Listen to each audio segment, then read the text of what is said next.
Hello friend, आज की जो वीडियो रहेगी मतलब कि इतिहास में हम लोग वैदिक सभ्यता देख रहे थे, जो कि पार्ट 1 डाली हूँ। अगर वो आप लोगों ने नहीं देखा है तो जाके ज़रूर देख लीजिएगा। और आज का मतलब ये पार्ट 2 रहेगा। फिर इसके बाद हम क्या इसमें पढ़ेंगे, मतलब कि जो देखा जाए तो इनका दैनिक जीवन किस तरह से रहा। वैदिक पीरियड के जो लोग थे यानी कि सभ्यता में, वैदिक सभ्यता से, ठीक है। इसमें मतलब कि हमने अभी तक 4 वेदों के बारे में देखा, आरण्यक, ग्रंथ, उपनिषद देखा, फिर वेद क्या होते हैं, फिर आर्य क्या होते हैं, कहाँ कहाँ से आए थे, कैसे बसे थे, उनके मतलब कि मंडल कितने थे, सूक्त कितने थे और मंत्र कितने थे, वेद कितने टाइप्स के थे, 4 टाइप्स के थे, जिसमें ऋग्वेद की बात की गई थी, यजुर्वेद, सामवेद और अथर्ववेद, ठीक है। फिर उपनिषद की बात आई थी, ठीक है। और मतलब कि कहाँ से आए थे और कहाँ बसे थे, मतलब अलग अलग इतिहासों का अलग अलग मानना था। जो आज की मतलब की क्लास रहेगी, यहाँ पे हम लोग की मतलब कि वैदिक काल में देखा जाए तो किस तरह से उनका जीवन काल कैसे रहा, ठीक है, जीवनचर्या कैसी रही, जीवनचर्या या जीवन काल कह सकते हैं। तो ये वैदिक काल के लोग कैसे रहते थे, एक मतलब कि संयुक्त परिवार में रहते थे। और ये संयुक्त परिवार में अगर देखा जाए तो यहाँ पे पुरुष प्रधान रहता था, ठीक है। घर का जो गृहपति था वो वृद्ध गृहपति जो था वो पुरुष रहता था, ठीक है। और गृहपति के जो परिवार में कौन कौन रहते थे, माता पिता रहते थे, छोटे भाई रहते थे, भाभी रहती थी उनकी गृहपति, ठीक है। और जो मतलब कि उस घर का जो हेडमास्टर था, गृहपति था, उनकी पत्नी, उनके बेटे, उनकी बेटियाँ, ये सारे लोग रहते थे। और उनके छोटे भाई, बड़े भाई, ठीक है।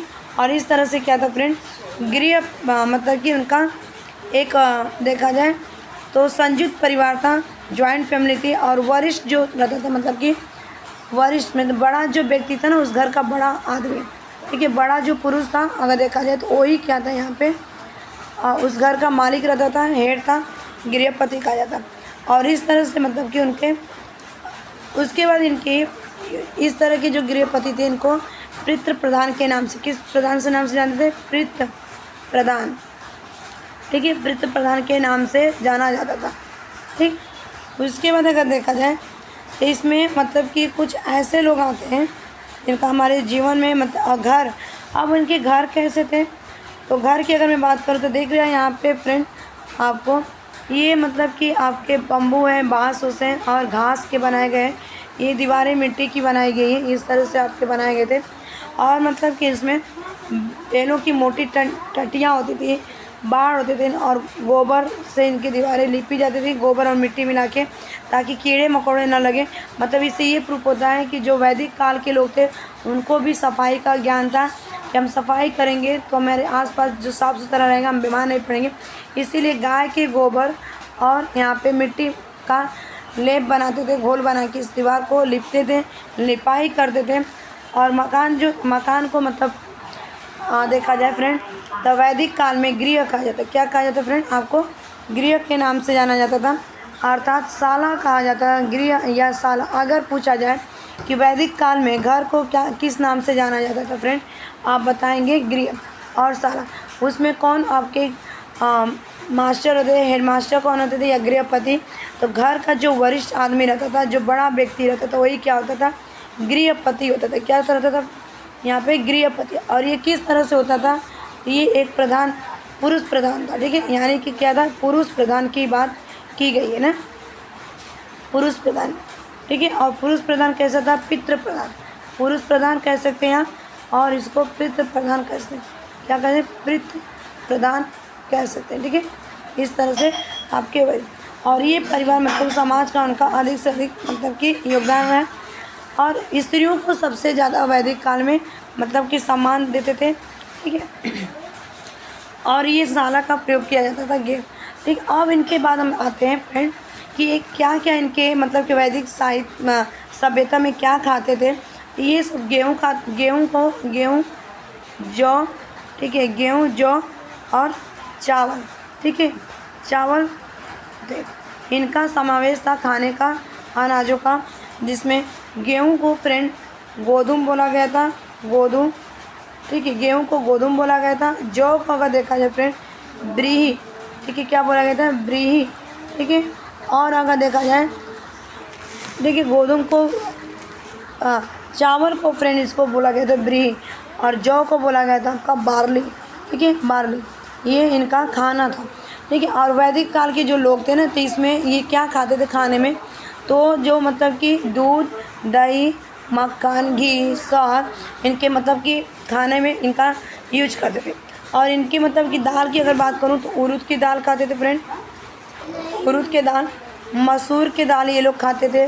ठीक है, तिल के दाल खाते थे, और मांस भी खाया जाता था। ठीक है, मांस भी खाते थे।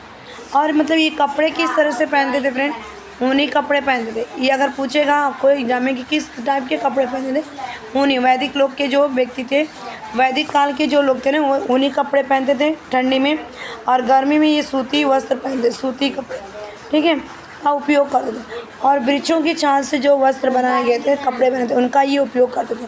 ठीक है, और स्त्री और जो पुरुष रहते थे ना फ्रेंड, अगर मैं बताऊँ आपको, तो जो यानी कि स्त्री, कौन, स्त्री और पुरुष। ठीक है, स्त्री और पुरुष जो फ्रेंड ये थे ना, स्त्री और पुरुष, ये दोनों फूलों की मालाएं पहनते। वैदिक काल से ही ये लोग मतलब कि पहनते थे फूलों की मालाएं। ठीक है, मालाएं, और ये पहनते, आभूषण भी पहनते थे, सोने के आभूषण का भी प्रयोग करते। और गले में जो पहना जाता था ना, जो गले में पहने जाते थे ना, उसको निष्क कहते थे। क्या बोलते थे फ्रेंड, निष्क। ये आप नोट डाउन कर लो। ठीक है, और ये आभूषण बहुत लोग मतलब बहुत ज़्यादा ये फेमस था, और इनका उपयोग क्या करते थे, एक्सचेंज करके सामान लेते, यानी कि क्रय विक्रय करते थे। ठीक है फ्रेंड, उसके बाद देखा जाए फ्रेंड यहाँ पे, तो ये लोग क्या करते थे, मतलब कि इनका खेती कैसे करते थे, पशुपालन, और इनका मतलब कि सामाजिक जीवन कैसा था।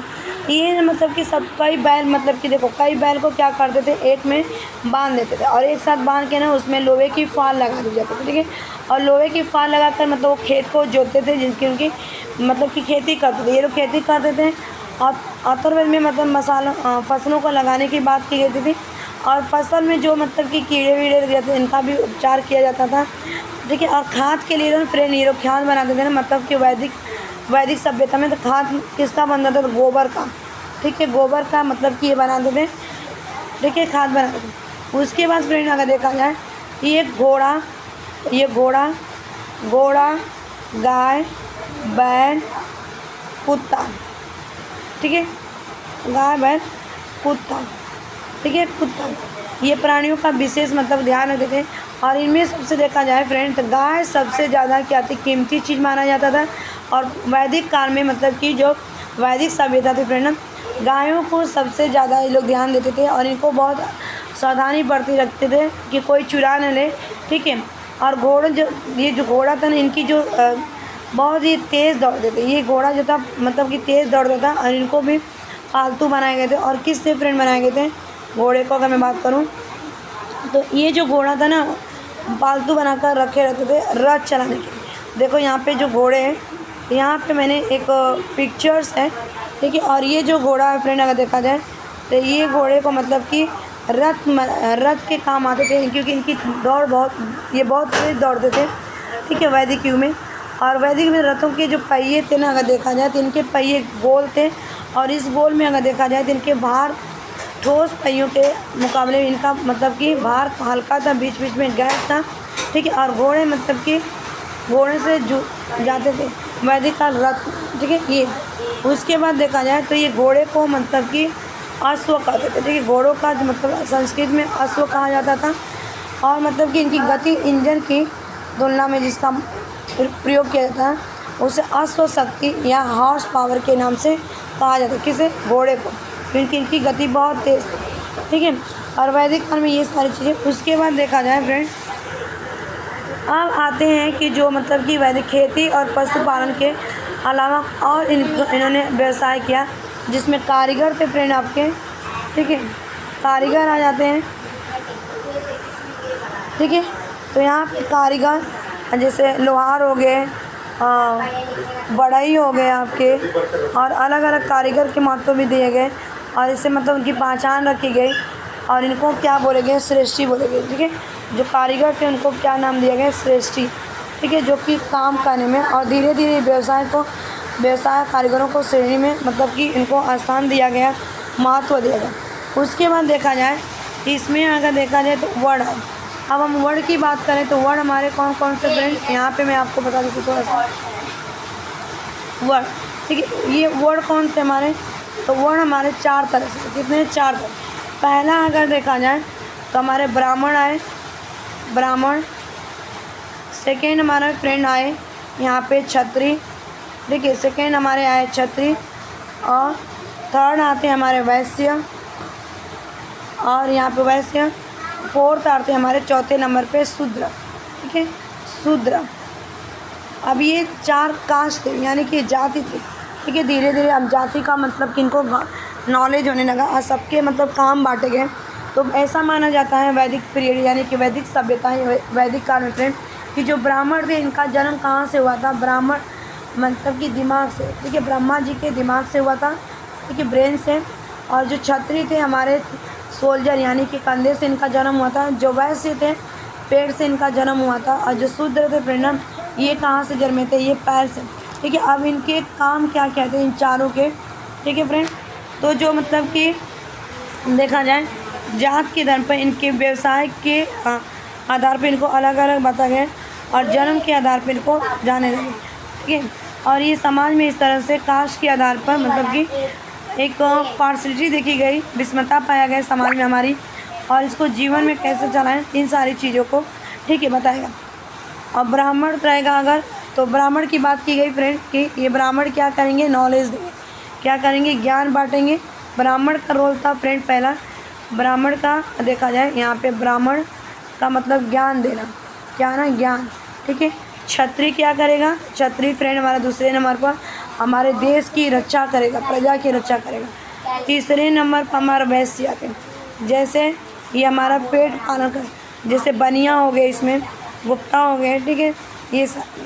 और वैश्य चौथे नंबर पर शूद्र आते हैं, शूद्र ये हमारे क्या करेंगे, जो शूद्र थे फ्रेंड, तो ये हमारे क्या करेंगे, ये शूद्र मतलब कि जो मतलब कि नीचे के काम होते हैं, साफ़ सफाई करेंगे चारों।